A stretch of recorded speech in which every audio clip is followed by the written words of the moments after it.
इधर एक दूसरे से आप पूछ रहे हैं पूर्व जन्म का क्या और उसके योगी और फलाना ठिकाना, ये सब बातें बेकार। हम तो वर्तमान की बात करना चाहते हैं, ना पूर्व के न भविष्य। अभी वर्तमान में क्या होगा,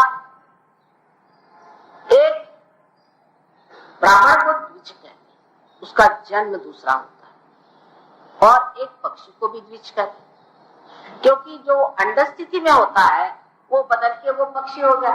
तो जो अंड स्थिति पे समझ लीजिए उसके ऊपर कुछ दाग दुग लगे रहते हैं, वो क्या उसके पक्षी होने पर उसके ऊपर दिखाई देते हैं।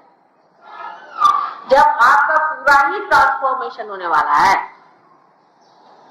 जब आप पूरे ही बदलने वाले हैं, तो फिर पूर्व और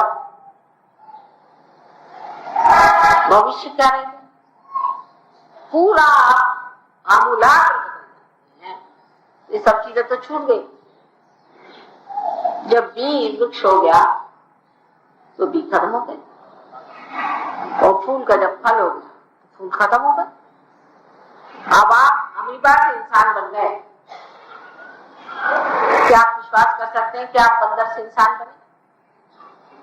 बंदर खत्म हो गया, आप इंसान बन गए, ये तो मानना पड़ेगा। जब तक डार्विन ने नहीं कहा था, अगर कोई कहता तो कोई मानता, लेकिन जब आप साधु हो गए, जब संत हो गए, तब आप संत हो गए। तुकाराम कहते हैं कि हम भी बिगड़ गए, आप भी बिगड़ गए। बी को हमने घड़ा दिया और तुम्हारे बी को बिगड़ा, बी घड़ गए। इसी तरह से बात है कि हम बिगड़ गए, आप भी बिगड़ गए।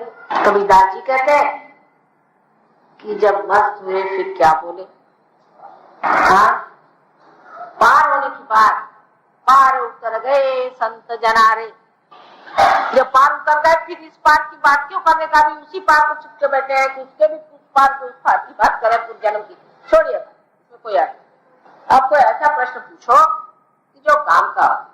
Whether Kundalini yogi can acquire supernatural powers as Baba Nanak? अब ये एक और सवाल पूछा कि whether kundalini yogi can acquire supernatural power Baba Nanak. किसी से यहाँ कंपटीशन नहीं। बाबा नानक जो थे गुरुओं के गुरु, साक्षात दत्तात्रेय अवतरण था। आप उनके बारे में क्या जानते हैं, हमसे पूछे आप। अब आप एकदम से भगवान होने की सोच रहे हैं क्या? पहले संत हो जाओ।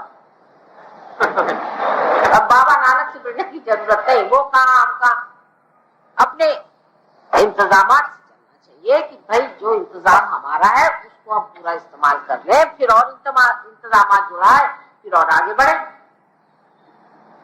अभी से आप उनका नाम ले रहे हैं, वो तो साक्षात दत्तात्रेय, वो तो अवतार, वो मनुष्य थोड़ी थे। आप तो मनुष्य, वो तो भगवान थे। आप भगवान हैं, आप तो मनुष्य।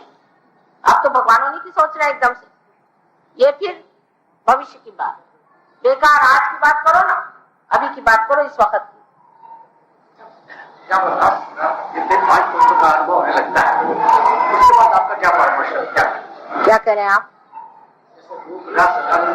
जब 5 रसों का अनुभव होने लगता है उसके बाद की कोई रसों का अनुभव नहीं होता, रसवस का अनुभव नहीं होना चाहिए। सब गलत बात, गलत।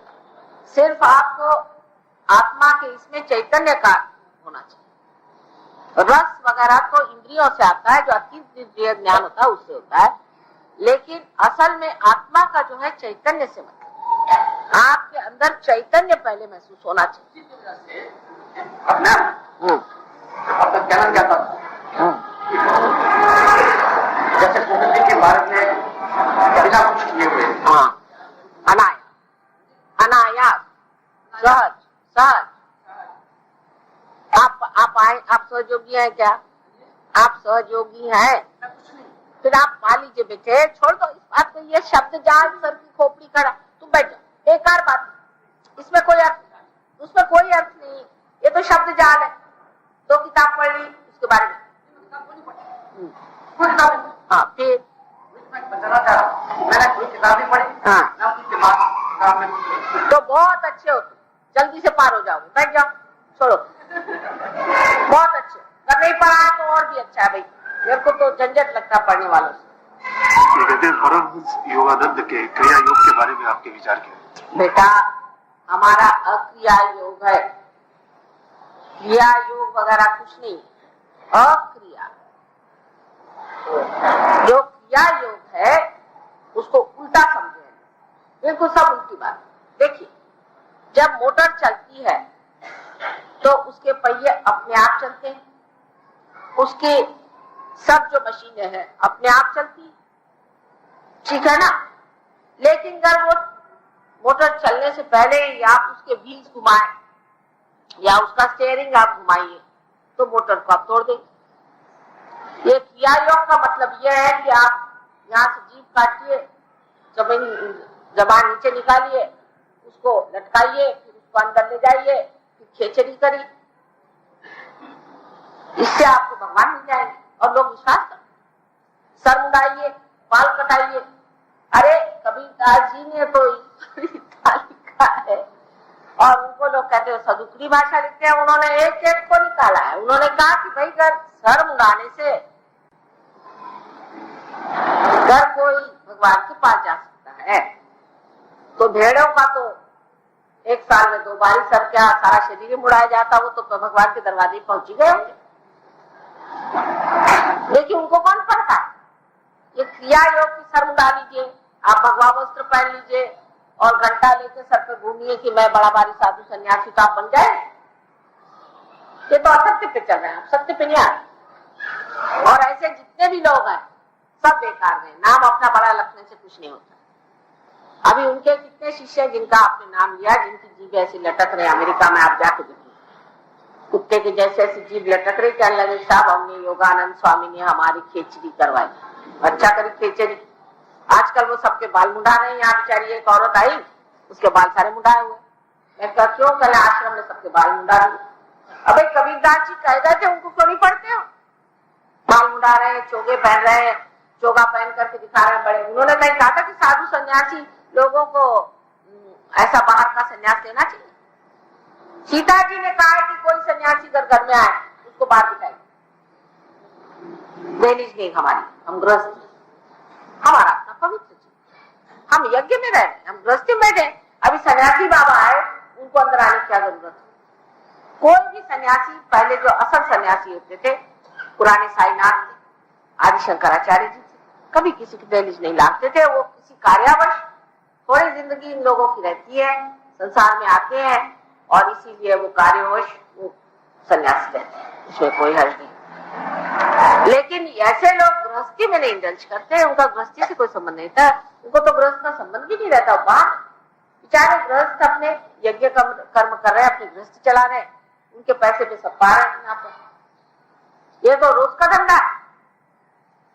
अभी मैं वहां गई थी, कौन सी जगह, नगर जिला में, वहां पे बहुत से आए न्यूज़पेपर वाले। वो कहने लगे माता जी पहले रईस लोग चीटियों को चीनी देते थे, अब चीटियां नहीं रह गई क्योंकि चीनी बहुत मिलती है उनको, वो उस जगह में चीनी बहुत होती है नगर में। तो अब उन्होंने चीटियां इकट्ठी कर ली। मैंने कहा मतलब क्या? कहले हरे रामा हरे कृष्णा वाले इकट्ठे कर लिए, इनको यहाँ जमीन दे देते हैं, इनको घर बनवा देते हैं और उनसे बस भजन भजन गाते रहते और रस्ते भर मांगते फिरते हैं। पहले हमारे यहाँ करीबन कुछ नहीं तो 500 भिखारी बैठे हुए हरे रामा हरे कृष्णा। गोरी चमड़ी की जो इन्होंने कहने लगे कि यहाँ चीटियां ला के हमारे खोपड़ी पे ला दी, इनको कौन पाले? आए दिन दरवाजे पे खड़े भीख मांग रहे। जितने लोग भीख मांगते हैं ये भीख मंगे लोग, ये परमात्मा से कैसे हो सकते? मेरे समझ में आता। भीख मांगना तो निषिद्ध है।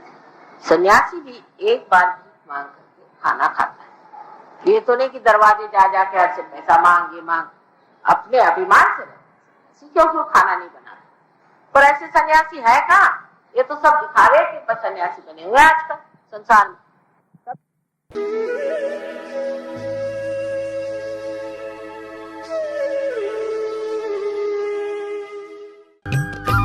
सब्सक्राइब कीजिए कुंडलनी जागरण को और प्रेस कीजिए बेल आइकन को, जिससे कि आपको मिल सके हमारी लेटेस्ट वीडियो सबसे पहले।